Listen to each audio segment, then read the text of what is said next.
이번 시간은 HTML5.2 표준 기술 문서의 인터랙티브 엘리먼츠에 대해서 공부해 보겠습니다. 사용자 상호작용하는 대화 가능한 엘리먼츠를 얘기할 수 있죠. Details라는 요소와 Summary라는 요소가 있고요. Dialogue라는 요소, 이 세 가지 요소를 공부해 보겠습니다.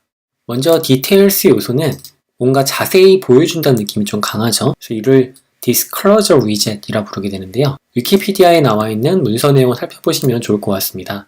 Disclosure Widget Expander, 확장 가능한이라는 뜻으로 해석할 수가 있을 것 같은데, 해당 위젯을 보게 되면 이런 인터페이스를 가지고 있습니다. Browse for other folders라는 이렇게 체크된 부분이 있죠. 이 부분을 클릭하면 보다 자세한 정보를 보여줄 때 사용되는 운영체제, OS의 위젯, 즉 컴포넌트가 될 수 있는데요. 이를 웹브라우저에서 구현할 수 있도록 표준에서 명시해 준 것입니다. 이를 사용해보는 방법을 보도록 하겠습니다.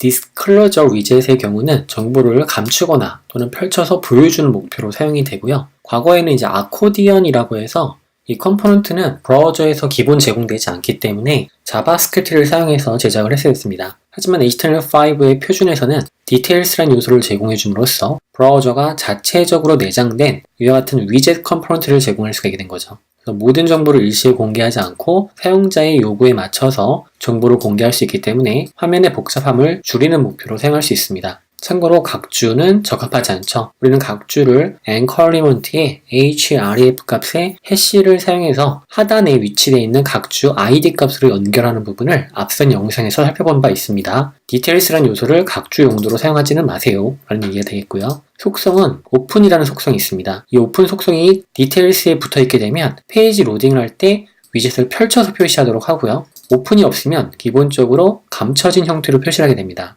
사용 예시를 보게 되면 이와 같이 사용할 수 있게 되겠죠. 예시를 한번 작성해 보겠습니다. Details 요소가 있고요. 내부에 컨텐츠를 하나 추가해 보겠습니다. 더미 텍스트를 추가해 보겠습니다. 자, 이와 같이 더미 텍스트를 추가한 상태에서 Details 요소를 살펴보도록 하죠. 웹브라우저를 새로 고침을 하게 되면 세부 정보라고 텍스트가 뜨게 되고요. 펼쳐보게 되면 더미 텍스트를 볼 수 있게 됩니다. 그리고 오픈이라는 속성이 붙는 게 보여지는데요. 페이지를 로드할 때는 오픈이 붙어있지 않았죠.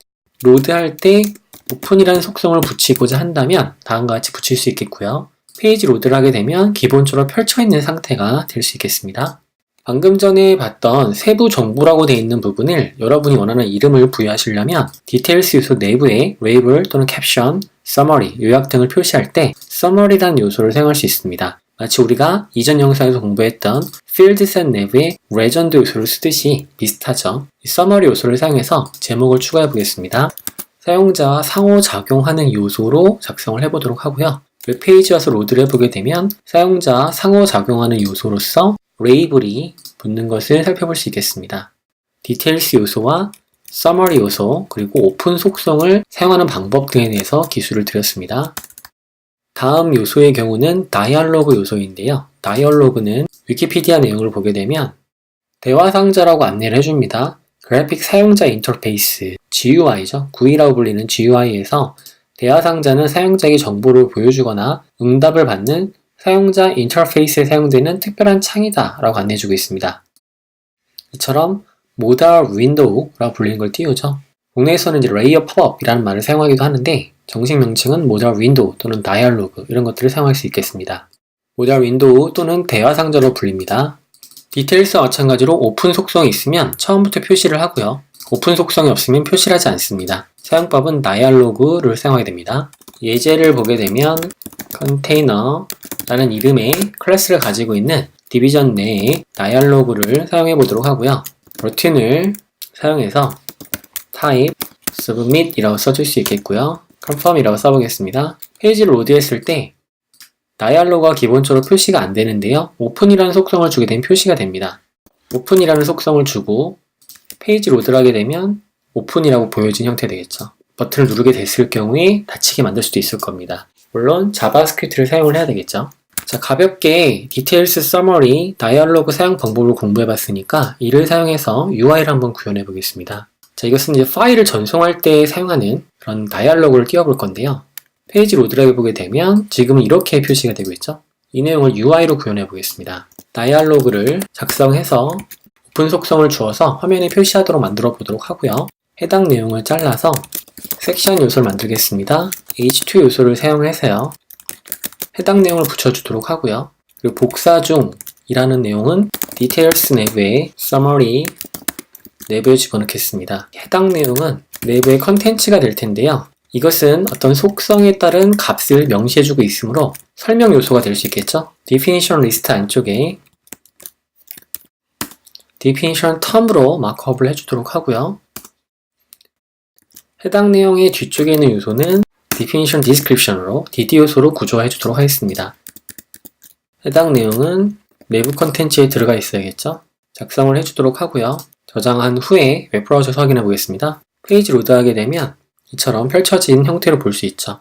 펼쳐지게 하려 마찬가지로 디테일스에 오픈이라는 속성을 줘서 화면을 보게 되면 펼쳐진 형태로 보여집니다. 진행 상태 표시는 프로레스를 집어넣어서 넣어줄 수가 있겠고요. 밸류 값을 사용할 수 있겠죠. 25라고 써줄 수 있고 max는 100이라 써줄 수 있겠습니다. 그럼 페이지 로드를 하게 되면 25% 진행 중이다 라는 표시를 해줄 수 있겠습니다. 또는 이제 진행 중이란 말을 생략할 수도 있겠죠. 그러면 25%가 복사 중이다 라고 안내해 줄 수 있게 되겠고요. 지금은 이제 기본적인 웹브라우저의 디자인이 이런 모양새를 띠고 있는데요. 우리는 해당 요소를 CSS로 디자인을 해볼 수가 있을 겁니다. 물론 지금 CSS 파트의 수업은 아니지만 미리 정의되어 있는 CSS를 적용해 보게 된다면 컨테이너 내부에 해당 요소를 집어넣어 주도록 하고요. 다이얼로그가 들어가 있죠. 그리고 다이얼로그 요소에다가 클래스 속성을 다이얼로그로 줘보겠습니다. h2 엘리먼트는 클래스 속성을 다이얼로그 헤드라인으로 줘보겠습니다. 세이브를 하고요. 오픈은 닫아주도록 하고요. 다이얼로그만 오픈인 상태입니다. 웹페이지 로드를 하게 되면 CSS 디자인이 적용된 뷰를 볼 수 있고요. 클릭을 하게 되면 사용자가 보기 편하게 구성된 UI로 완성된 걸 볼 수 있겠습니다. 해당 CSS는 CSS라는 언어를 사용해서 디자인을 해놔야 되고요. 이것은 미리 정의된 CSS 코드가 있기 때문에 가능합니다. 이 부분은 우리가 CSS 파트 때 다뤄보면서 이해를 하고 응용하실 수 있게 될 거예요. 자, 이와 같이 마크업한 결과를 HTML 문법 검사를 통해서 확인해 보겠습니다. 인터랙티브 엘리먼트 HTML 파일을 불러왔고요. 체크해 봅니다. 체크해 보니까 다이얼로그 엘리먼트 is not supported in all browser. 모든 브라우저에서 다이얼로그 엘리먼트를 전하지 않습니다. Please be sure to test. 테스트를 한 후에 consider using polyfill. polyfill 방법을 사용해서, polyfill이라는 건 대체 수단입니다. 대체 수단을 사용해서 문제를 해결해 주세요 라는 건데요.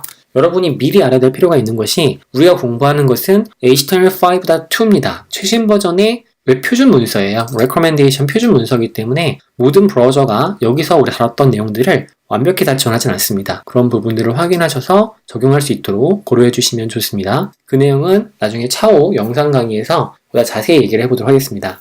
결과적으로 우리가 작성한 문서는 모든 브라우저에 호환이 안 될 뿐이지 문법상 틀린 부분은 없는 잘 작성된 문서라고 봐주시면 되겠습니다. 지금까지 다이얼로그, 디테일스, 서머리를 사용하는 예제를 살펴봤습니다.